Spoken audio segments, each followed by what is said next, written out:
al igual que Cuba tuvo que hacer una revolución para ganar una cultura, Morón, enclaustrado en el mismo centro del espinazo de nuestro Caimán antillano, tuvo que luchar durante 3 siglos para poder hacerse de una cultura autóctona que iniciaba con la presencia de los fundadores de la localidad de origen español, pues fue un valladar muy serio para crear lo nuestro. Lo primero que tuvimos en Morón, aparte del fútbol y las corridas de toros, que pasaron a la historia,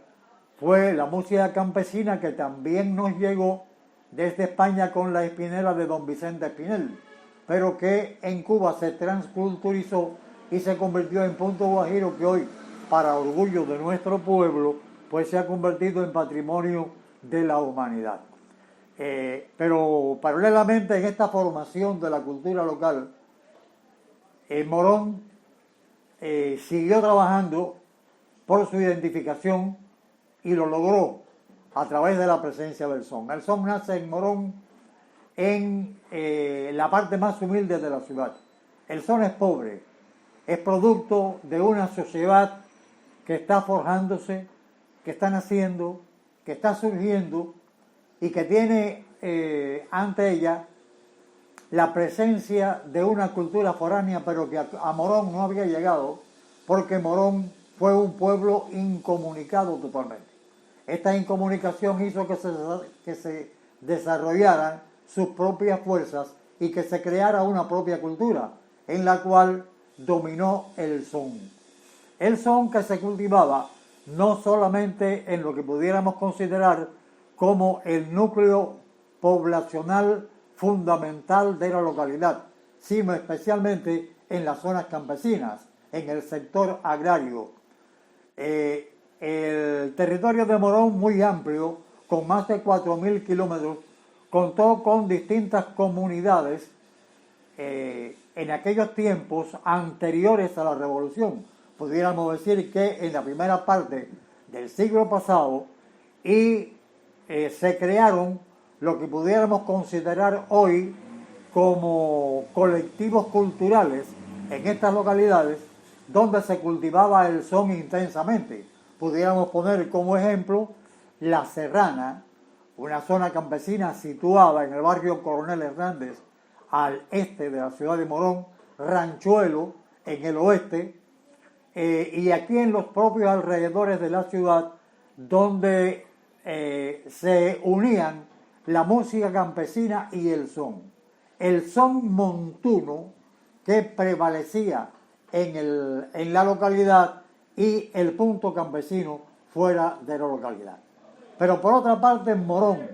que fue creando sus condiciones para desarrollar una cultura que lo identificara, contó desde muy temprano con sociedades que, si bien eran elitistas, no dejaban de ser avances de lo que pudiera ser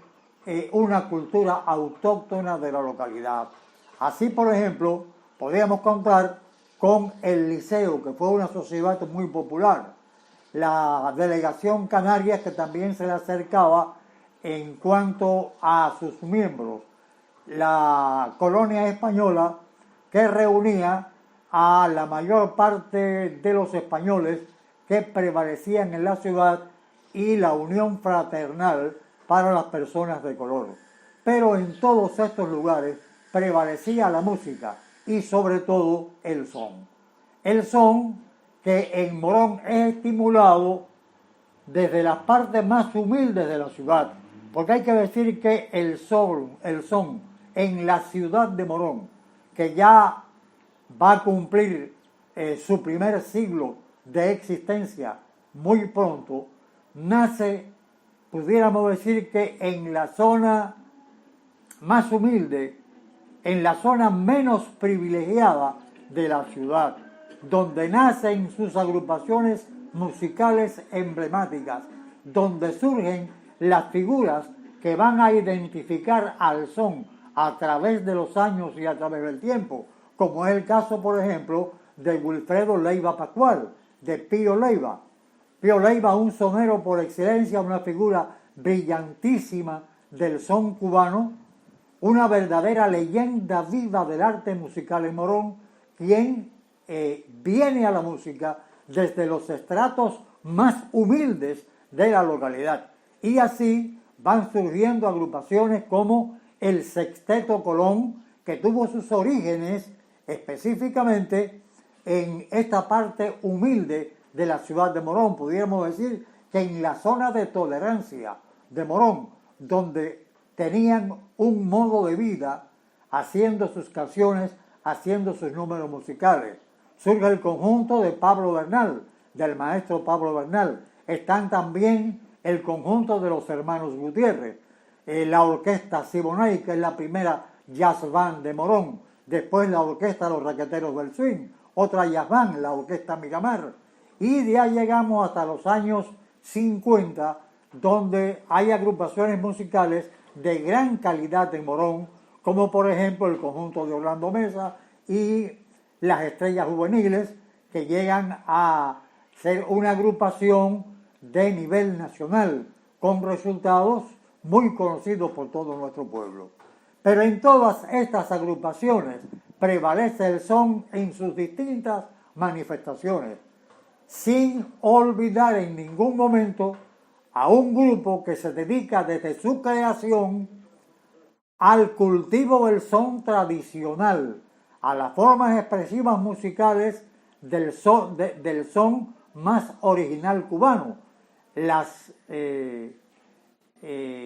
música que identifica al son desde sus estratos primarios, como es el conjunto Caonao. El conjunto Caonao, que tiene su raíz en el grupo Tripa y Capa, grupo de aficionados que se crea en la fábrica de tabacos de Morón y que posteriormente se profesionaliza y que ha llegado hasta nuestros días cultivando el son. Es decir, que el son en Morón es la música que prevalece independientemente de la existencia de otras agrupaciones que después del triunfo de la Revolución se incorporan también al son y a otro tipo de manifestación cultural. Pero no podemos perder de vista en ningún momento que pese a estos giros, que pese a la creación de estas agrupaciones con nuevas formas, con un nuevo tipo de música, con la música contemporánea, el son está presente, porque tenemos la guajira son, el bolero son, diversas manifestaciones, incluso hasta en la música urbana, que en estos tiempos es la contemporánea, es la que está prevaleciendo en el gusto juvenil, también tiene sus orígenes en el son y también tiene su forma de son. Es decir, que el son está arraigado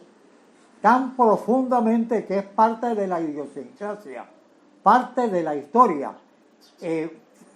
parte fundamental de nuestra cultura musical. Y creo que esta gran cantidad de agrupaciones musicales soneras que han surgido en Morón a través del tiempo, a través de los años, y que hoy se mantienen, también tienen un origen puramente cultural. Es el hecho de que Morón, desde hace más de un siglo, posee una banda de conciertos por la cual han transitado prácticamente 4 o 5 generaciones de músicos que han ido engrosando las filas de nuestras agrupaciones musicales y extendiendo la música, extendiendo la cultura musical, extendiendo el son por todo el territorio.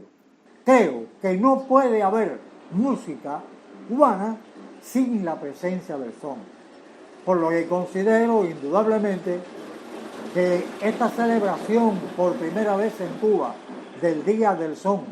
esta idea que han manejado nuestros grandes soneros, este homenaje que se le rinde a Miguel Matamoros y a Miguelito Cuní, debe seguir los pasos que han tenido otros géneros musicales